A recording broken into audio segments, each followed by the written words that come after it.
Welcome to the Grand Hotel on Mackinac Island, the perfect setting for a major conference of business, technology, and political leaders from across the great state of Michigan. Images and words will guide you through this historic, breathtaking five-star hotel. Join MI Webcasting and MI Multimedia as we document the 21st Detroit Regional Chamber Leadership Policy Conference. We have approximately 1,500 people, a record crowd. The technology initiative that we talked about yesterday was really driven by what the Chamber believes is its role in being a facilitator for change, helping to bring diverse parties together to a common goal, a common purpose, and technology certainly needs somebody to help bring them together. Now, I was surprised to learn, Dan, that this is not one of those hotels owned by the Sheraton or the Marriott or one of those other kind of big corporations. Instead, it's really owned by your family, isn't it? Yes, I'm the third generation to own and operate. My great-uncle got ownership in 1932, and my father worked for him for a number of years and was able to purchase it in 79, and my father and I, along with my sister, manage it, and this is our sole business, and we think that being here, being present, does help this type of structure, this type of house that's seasonal, and we hope to maintain that for many years to come.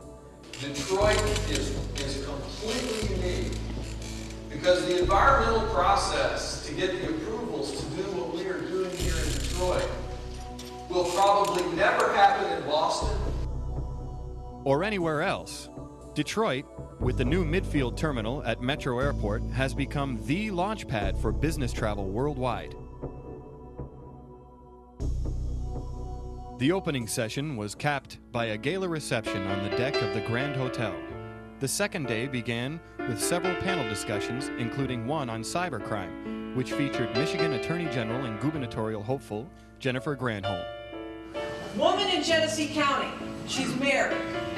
She gets into a chat room and meets a guy out of Missouri. They have a lot of chats online. She convinces him to come to Genesee County and kill her husband. So the guy comes to Genesee County. In fact, he kills the husband. He goes back to Missouri. She dumps him. He, the murderer in Missouri, is so full of remorse that he sits in a chair and kills himself. Leaves a note, says, if you find my body, look under the bed. Investigators in Missouri open up the briefcase, a string of emails, which led back to Genesee County and the resolution of this murder. We convicted her, in fact, for murder, and she got up to 81 years in prison. Day 2 also featured the conference's only interactive session, where the audience was polled electronically. The session included several Southeast Michigan technology groups that discussed how they would work together to fuel the internet revolution, transforming the state into a high-tech powerhouse to rival Silicon Valley. To say Michigan needs you back, so maybe it's B to D, back to Detroit, and B to M, back to Michigan.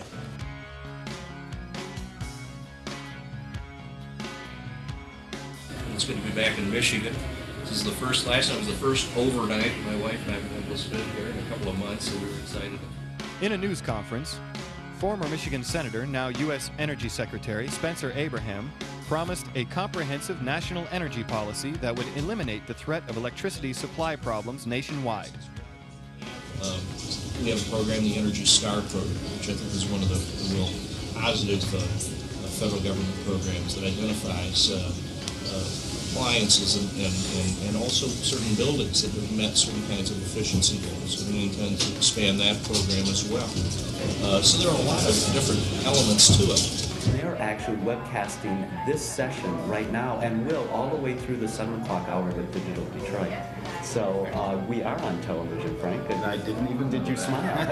Well, I'll tell you the really cool thing about it. I mean, first of all, it's great to be on radio and to get to express your own opinions and views, but more than that, it's really cool to meet the people that we've had on the show that are really leading the tech community here, the real movers and shakers of the tech and entrepreneurial community. And it's great to make those contacts. It's great to be on the leading edge of their opinions, and so it's just really been thrilling. WJR News Radio's Internet Advisor and the Digital Hour were both webcast on mitechnews.com and WJR's own website. This entire event has been webcast by Michigan Technology News. They happen to be doing a webcast of our show as well, and those guys deserve a lot of credit for doing a great job in bringing the news to everyone out there. So I'm happy about that. They've worked hard. Returning to politics, Day 3 included state politicians debating Michigan term limits. Are they good, bad, or ugly for the citizens of Michigan? 2 centuries ago, Benjamin Franklin summed up the best case for term limits. He said, in free governments, the rulers are the servants and the people their superiors. For the former to return among the latter does not degrade, but promote them. The record will show that of the 58 or 59% of Michigan voters who supported term limits, 2/3 of them were George Bush supporters, 60% were Perot supporters, but 52% were in fact people who voted for Bill Clinton in that election. So it was a bipartisan movement. They blew through 3 speakers of the House like shit through a goose, literally.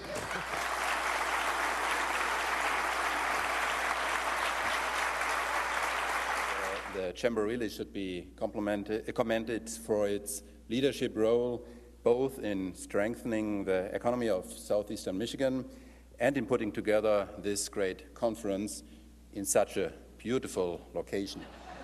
Happy birthday to Detroit, gentlemen. Happy birthday to you. Please join in. Happy birthday to you. Cars have been the focus of Detroit for the past century and will be a part of the Detroit 300 celebration, Detroit's year-long tricentennial bash. Happy 300, Motor City!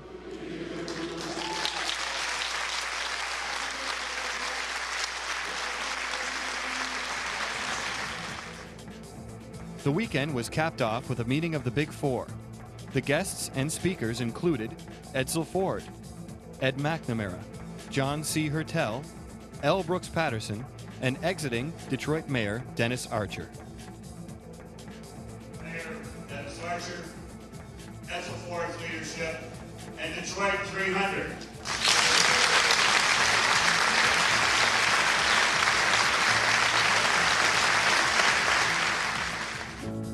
The 21st Detroit Regional Chamber Leadership Policy Conference was an outstanding event that mitechnews.com, MI Webcasting, and MI Multimedia were pleased to be a part of.